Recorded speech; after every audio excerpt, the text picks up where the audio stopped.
بسم الله الرحمن الرحيم.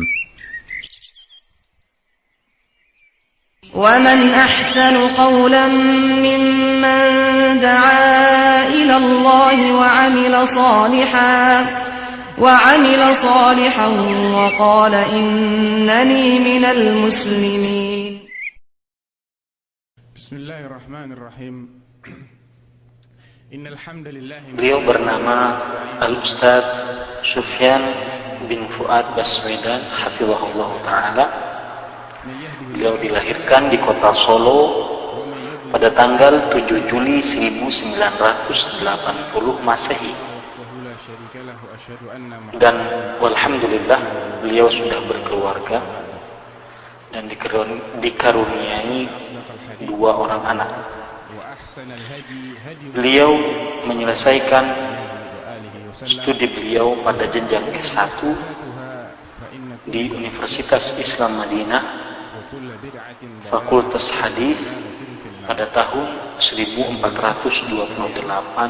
Hijriah. Dan beliau meneruskan untuk jenjang S2 beliau di universitas yang sama, yaitu Universitas Islam Madinah pada jurusan Ulumul Hadis. Sedangkan aktivitas beliau selain sebagai mahasiswa aktif di Universitas Islam Madinah, beliau juga aktif sebagai penyiar radio Kerajaan Arab Saudi untuk seksi bahasa Indonesia. Selain itu, beliau juga mempunyai blog dengan nama Abu Hudzaifah, dan juga beliau aktif menulis dan menerjemahkan buku-buku yang insya Allah bermanfaat untuk kaum muslim. Dari karya-karya beliau, yang pertama sebuah buku yang berjudul Ibunda Para Ulama. Yang kedua sebuah buku yang berjudul Lautan Mu'jizat di Balik Balutan Jilbab. Yang ketiga sebuah buku yang berjudul Andai Si Mati Bisa Bicara. Yang keempat sebuah buku yang berjudul Lisanmu Adalah Surgamu. Dengan nama-nama Allah yang husna dan sifat-sifatnya yang ulia, kita berdoa semoga karya-karya beliau terus bisa diambil manfaatnya untuk kaum muslimin, dan semoga kita mendapatkan ilmu yang bermanfaat dan bisa mengamalkan apa yang telah kita ilmui. Wassallallahu ala Muhammad wa ala alihi wa sahbihi ajma'in. Bismillahirrahmanirrahim. Innal hamdalillah nahmaduhu wa nasta'inuhu wa nastaghfiruh wa na'udzu billahi min shururi anfusina wa sayyiati a'malina.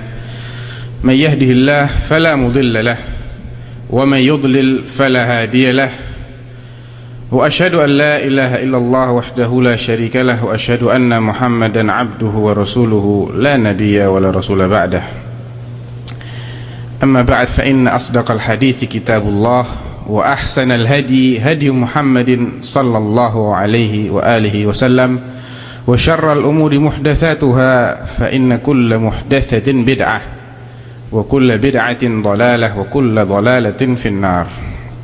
Alhamdulillah, ikhwan sekalian, ikhwani wa akhwati fillah, bapak-bapak dan ibu-ibu yang dimuliakan oleh Allah, atas taufik Allah sajalah kita bisa berkumpul pada malam hari ini di tempat yang mulia ini, yang oleh Rasulullah SAW disifati dengan sifat-sifat yang luar biasa.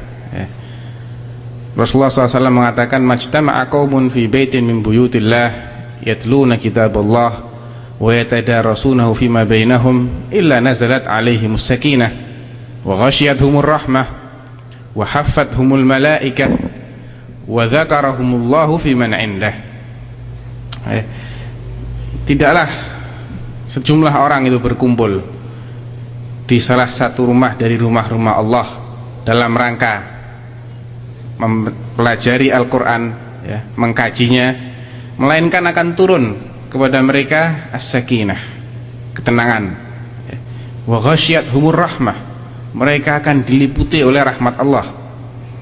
Wa haffathumul malaikah, para malaikat pun saking takzimnya, saking hormatnya kepada orang-orang yang menghadiri majelis ilmu, mereka sampai membentangkan sayapnya, menelungkupkan sayapnya, karena ridho terhadap kehadiran orang-orang yang menghadiri majelis ilmu. Bahkan lebih dari itu semua, wa dzakarahumullahu fi man indah, Allah azza wa jalla yang bersemayam di atas arsy-Nya, di atas langit yang ketujuh, penguasa jagat raya ini menyebut-nyebut nama antum sekalian ini di kalangan para malaikat. Hebat enggak coba? Kalau ada di antara kita yang namanya disebut-sebut sama presiden saja bangga toh? Wah, saya disebut sama Pak SBY nyebut-nyebut saya. Apalagi kalau yang menyebutkan antum ini Allah. Wa dzakarahumullahu fi man indah, Allah menyebut-nyebut mereka yang hadir di majelis zikir, majelis ta'lim ini di kalangan para malaikat, di kalangan makhluk-makhluk yang ada di dekatnya Allah itu. Jadi ini majelis yang mulia. Oleh karena itu jangan sampai ngantuk. Memang sudah malam ini, jadi jangan sampai ngantuk. Insya Allah materinya enteng, sebagaimana yang sudah diumumkan tadi. Materinya enteng, tidak berat-berat kok, bukan masalah usul fikih, bukan, cuman cerita, cerita yang ringan, dan insya Allah tidak perlu muter otak panjang-panjang, mudah difahami insya Allah. Tapi yang penting ialah bagaimana kita bisa mengambil hikmah dan pelajaran dari apa yang akan kita dengar sama-sama nanti. Kembali ke pokok pembahasan, emang sesuai pesan sponsor, sponsornya maksudnya Maktab Jaliyat gitu, bahwasanya saya diminta untuk bicara tentang masalah wanita dan para ulama. Terus saya juga awalnya muskil gitu loh, ini kan yang hadir juga bapak-bapak gitu, masa saya suruh bicara tentang wanita. Tapi insya Allah bapak-bapak akan terinspirasi, setelah mendengar kisah-kisah wanita yang hebat gitu loh. Kalau wanita aja bisa seperti itu, maka yang laki-laki mestinya bisa lebih hebat dari itu gitu. Jadi saya harapkan nanti setelah kita mendengar kisah-kisah yang akan saya sampaikan ini menjadi terpacu, jangan kalah bapak-bapak sekalian gitu ya. Artinya juga selain yang ibu-ibu yang di belakang yang insya Allah lebih banyak lagi. Jadi sebagaimana yang diumumkan tadi, judulnya adalah wanita-wanita di balik para ulama. Sebelum kita masuk ke inti pembahasan, ada sedikit muqaddimah dulu yang perlu saya sampaikan sebagai acuan nantinya. Ini kira-kira berapa waktunya Ustaz? Berapa lama? 1 jam ya? Oke, berarti harus di press sedikit, di zip istilahnya kalau ilmu komputer. Nah, kita harus tahu bahwasanya nggak ada agama di dunia ini yang lebih perhatian terhadap ilmu melebihi Islam.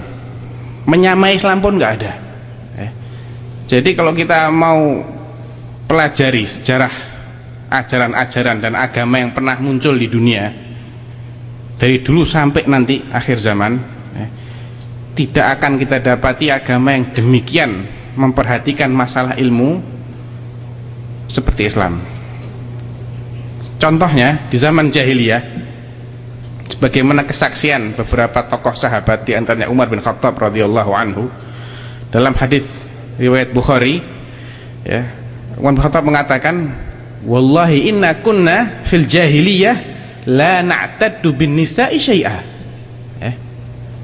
Wallah, katanya Umar, ketika zaman jahiliyah dulu kami tidak pernah memperhitungkan wanita sedikit pun. Tidak pernah kami anggap keberadaan seorang wanita itu, tidak pernah ada bobotnya sedikit pun. Tidak pernah diajak bicara, diajak bermusyawarah, tidak pernah. Bahkan lebih dari itu, dalam riwayat yang lain Umar mengatakan, kalau seorang